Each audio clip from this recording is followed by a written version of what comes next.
So this is it, the moment we've all been waiting for. The Louis Vuitton America's Cup qualifiers underway here on the crystal clear waters of Bermuda's Great Sound. Jimmy Spithill's Americans, of course, defending their cup up against Frank Camas's French. And you call this part of the race the dance, Ken? Yeah, the dance.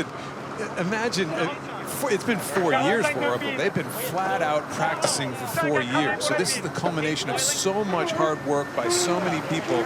For Frank Camas, this is like kid in a candy store. This is something that's brand new.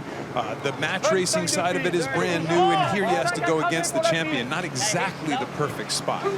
And the French closing in behind the Americans. There are frequently some very, very tight crosses through the course of this racing. Some a little too tight for comfort. Yeah, it's all about time and distance. 13 seconds to go, pulling the trigger. Frank will be down to leeward, or at the top of our screen, and he's got to just time this thing.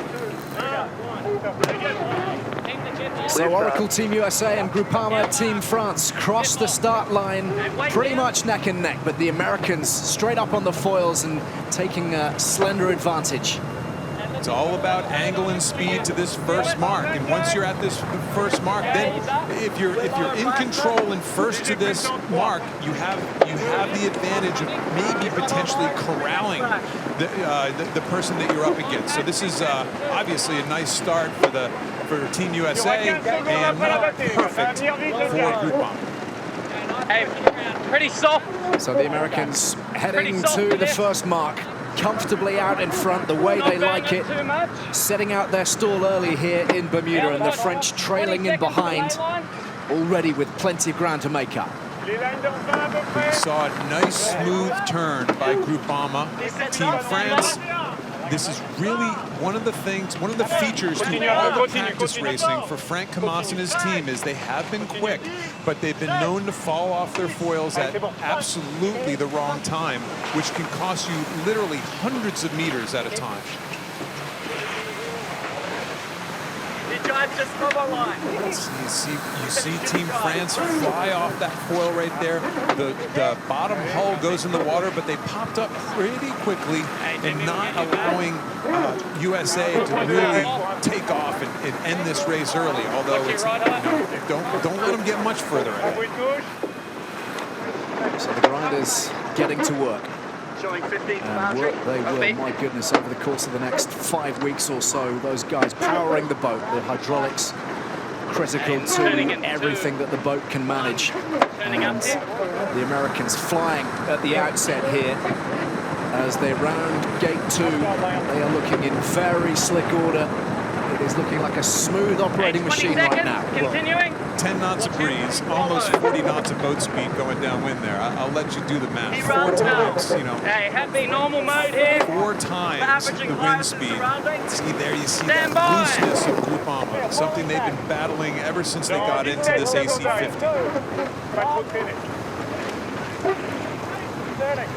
Frank Camas at the helm. The Americans flirting briefly with the boundary. You go through the boundary, you incur a penalty and have to slow up. But in the nick of time, heading in the right direction. And the French already, Ken, kind of hard to see what they can do to reel them in from here. Well, we're gonna see the French coming around this mark, and we see how loose they will get. It's only blowing 10 knots, way too high out of the water, kind of losing control. This could be a function of their foil shapes. It could be a function of, you see the buttons on the steering wheel. They're not going to have to take a shower at the end of the day, for sure. It's just, this is for sure a learning sequence for the French in this style of cup campaign. They've come a long way, and obviously they're against probably one of the very best in these guys. Oh, swirly breeze. It's going to settle here in a second.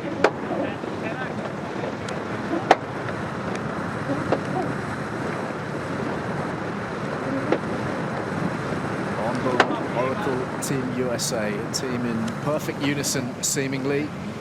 French working hard looking to find a way, a foothold somehow into the race. And it's just little things. So these the Ford 4 members, 2 of which just jumped away, are powering the hydraulic system. On the French, they're all standing up. You notice that. So it could be a function of it's just not as easy to turn those handles as it is on Oracle. You notice Oracle stays up on their foils at the top of the screen. They stayed on their foils through that whole tack, and Groupama splashed down. They're literally losing potentially 100 meters every time that happens.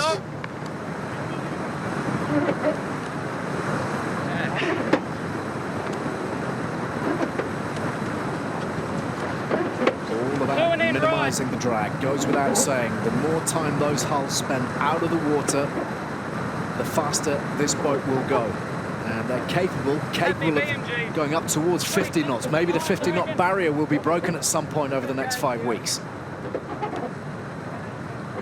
When you practice for 4 years, you get pretty slick.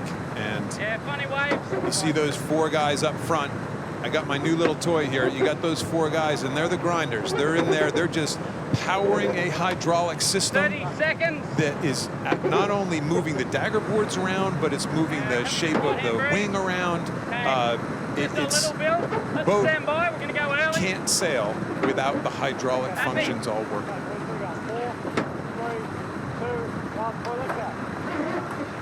Let's see if they stay on the foils through this tack.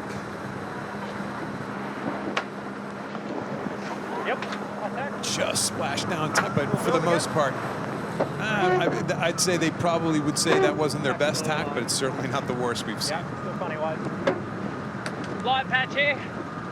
Wind-wise, is it possible for you to tell exactly how consistent the breeze is out there? Is there one part of the course that is let's go down more favorable? Let's go down to Joey Newton, who's out there on the boat. And Joey, is there an obvious correct side of the race course right now, or is it just kind of puffy?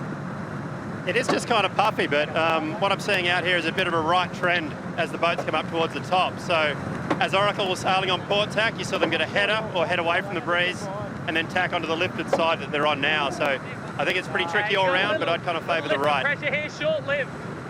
Gonna go left here, be careful. What a beautiful scene it is. A natural amphitheatre here on the Great Sound of Bermuda for what they like to call stadium racing. The crowd's packed in and they've waited a long time to see some top-level sporting action. They're getting it right here, right now. Little dip of the 2 hulls. Over the course of the next month, we'll be talking about this bow-down trim. There's all kinds of technique in these boats, and it's something that we've literally never seen in the sport of sailing. Go hard on pitch. So the Americans, under the helmsmanship of Jimmy Spithill, rounding the gate and heading back downwind once more. Looking in commanding form, carrying, of course, the point forwards that they secured in the Louis Vuitton America's Cup World Series with their runners-up position behind Sir Ben Ainsley's British outfit.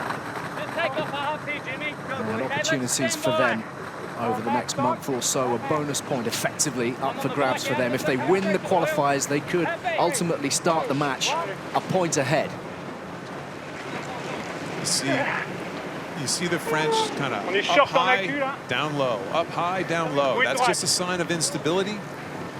Again, it could be any number of things. It's something that they're going to have to work out, or this is going to be a short couple weeks for the French. Long way home already for Frank Camas and the French team. The last team to start preparing, really, weren't they, Ken? The lowest budget, arguably, of all the teams out there as well. So the hydraulic system powered by the grinders, and you'll notice that Tom Slingsby there is on the pedal bike, and then the others up front are all powering with their arms. They're hedging their bets, really, the Americans. I think they don't think he's getting enough of a workout, so this is they're multitasking. No, this is, listen, we're going to see the New Zealanders here in a little while, and the New Zealanders showed up with a bunch of bicycles. Instead of those arm-powered grinders, they showed up with a bunch of bicycles, thinking that their leg muscles were that much stronger. Well, not only has Team USA kind of adapted part of that, but it's also allowing Tom Slingsby to get his weight further aft in the boat. They think it's an advantage to actually move the center of gravity aft in the boat and get him to do his job downwind, especially from back on that bicycle. They need a grinder. They need the power to keep coming in, so that's why they threw the bike in the back of the boat. Pretty light here. Looking unlikely. What a spot. What a vantage point, and what a day they should be having. The island has been buzzing for some weeks about this event, and they really have embraced it here. Yeah. Yeah, I'd like to take the depth if you got it. Okay, switching back. Time. Back forward. Could be an eagle coming. There's Jimmy Spithill, will be an eagle. youngest skipper to win the America's Cup back in 2010, aged just 30. And of course going for 3 in a row potentially as they head for gate 4. Board up and 4, Going well. 3, 2. Again, looking to stay up on the foils all the way through the maneuver. Settling in. So did you hear that? He said, could be an eagle coming. I think what an eagle meant was they kept the boat out of the water by actually putting the weather dagger board down, the dagger board on the high side. We didn't quite see that, but I've never heard that phrase, and frankly, we're going to be learning all about how to sail these boats. I've never seen that exact maneuver done. 3, 2, 1, All of these maneuvers are incredibly synchronized. Many of the teams actually have built exact mock-ups of their boats in order to do teamwork drills just ad nauseum. I mean, over and over, because any little slip up means you come off your foils, and you see what happens. It turns into big gaps very, very quickly. French had a tough time of it in the World Series in the lead-up to Bermuda. Some decent starts. They had their best results in light air. Just one third-place finish, one podium finish for them during the course of those events. And they are a long way back here. Not that there's an easy draw amongst any of these teams, but if you're France and you saw when the pieces of paper were pulled out of the hat, it's like, oh boy, this is not exactly how we were hoping to start. Yep, they're up against the defenders, of course, in this race, race 1. They will be back in action shortly as well in race 3 against the Kiwis, Emirates Team New Zealand. 25. A baptism of fire. Sold out here on day 1. As many as 11,000 people on site, and of course, huge numbers out on the water as well in their boats. Some 2,000 boats assembled. Some rather swankier than others. Yeah, from super yachts down to 8-foot rubber dinghies, you know, and everything in between. I'm not sure who has the best vantage point, but I'm guessing that the champagne might be a little better on the super yachts than that dinghy. Light here. Go big here, Louis. The dagger board, you see the wild shapes of these foils. Go big here. The evolution of not only how they sail these boats, but the evolution of the speed and the technical design features and engineering features of all these foils below the water and above the water. Remember, the hulls are identical one designs. The foils below the water and how they shape the wing above the water are the only differences on these boats. And then, of course, the systems, the hydraulic systems in order to power these incredible machines. Copy. Good pressure here. Shouldn't be too much of a header. If anything, good angle.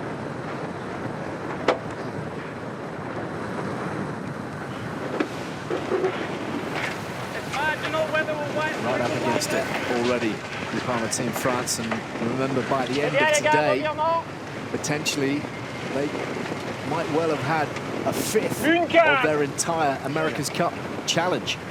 All of a sudden, with the 2 races today, in 2 races tomorrow, they're potentially, remember, one boat goes home after this whole thing. Oracle goes through to the finals.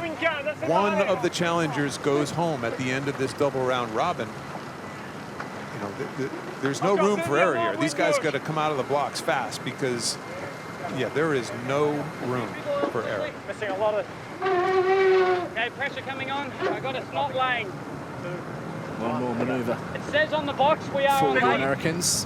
So high groove out of it. Their stability, for the most part, See what we can do. exemplary, really, Weight when you down. contrast it with the variability of the French. High groove as much as you got. And Weight down low. That's the voice of Tom Slingsby, the tactician. He's back after the group right now. He's this guy right here. So everybody grinds. The tactician's grinding just as much as the guys that are on there just specifically to grind, powering this system. You notice how stable they are, high and low. They're really not flying up in the air, and they're not dropping down dramatically. Here it is. Stand by. That stable flight obviously is very, very effective. Not necessarily as easy as it looks as well, crossing the platform at high speed with the boat being manipulated round, sometimes tight corners as they head for the gate once more, closing in on victory. Setting up for a dive pretty quick out of this.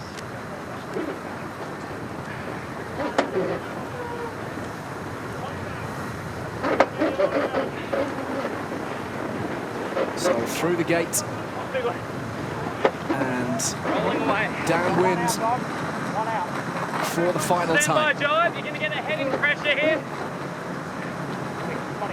Heading pressure. The workload these guys get through is something to behold. They really do have to dig very, very deep. And given that all the teams are racing twice today, we may well see some rotation through the squads.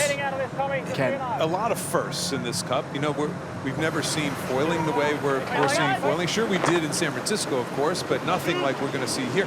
The holy grail, seeing the unicorn of foiling per se, is people are talking about going around this course being 100% on top of the foils all the time, actually never splashing down.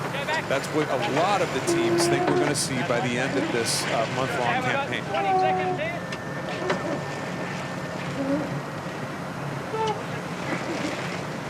Avec cette droite, ça va être chaud en un. C'est pas sûr que ça le fasse. En un jive. Et là, il y a de la grosse droite, donc peut-être que oui. Big gaps, and certainly the learning experience for Frank Tomas and his team. Frank has won the Volvo Ocean race. He's been the fastest boat around the world. You know, huge 110-foot trimaran.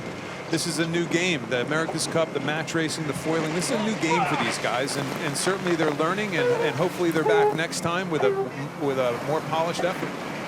Now, I'm not counting them out. Don't get me wrong, but clearly we got a little bit to learn.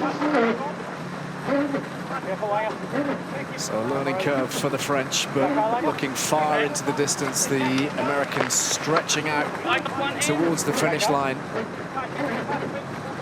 Jimmy Spithill has run a tight operation. And they're going to be very difficult to haul in during the course of these 5 weeks. They look at ease on their boat. It has the necessary speed.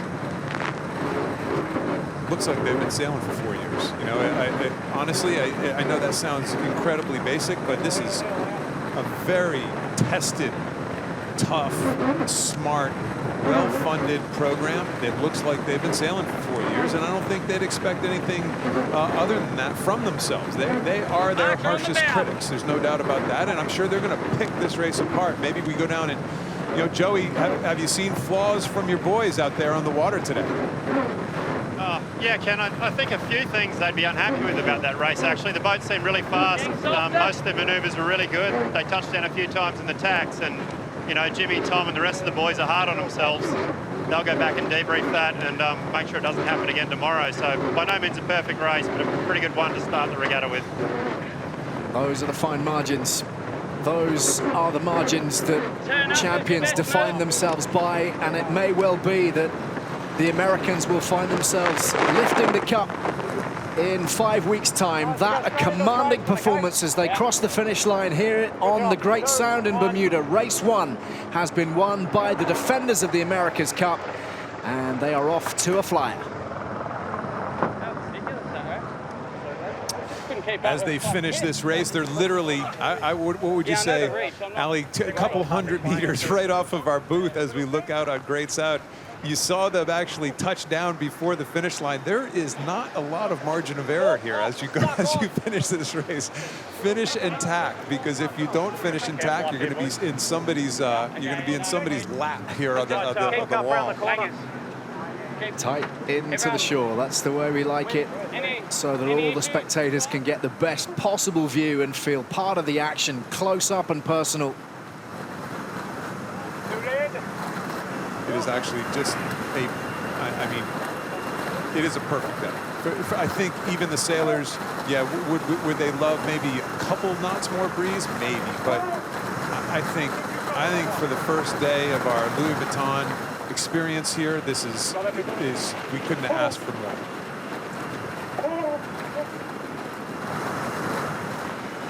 So the clock ticking on the difference between the two teams, and a fairly chastening experience first time out for Groupama Team France. Franck Camas with plenty to do and not a whole lot of time to rectify their troubles. Sweden against Japan next up, and then they are back on the water taking on the Kiwis.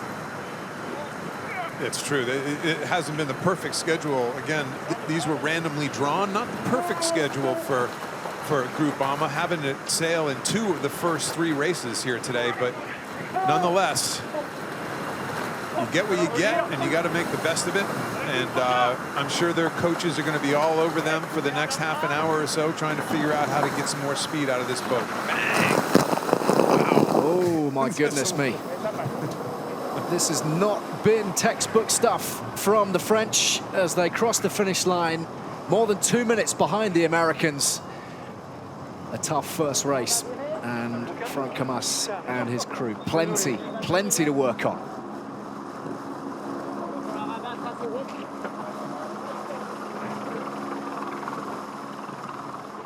So the shortest of respites for them, and they're the summary of our opening race.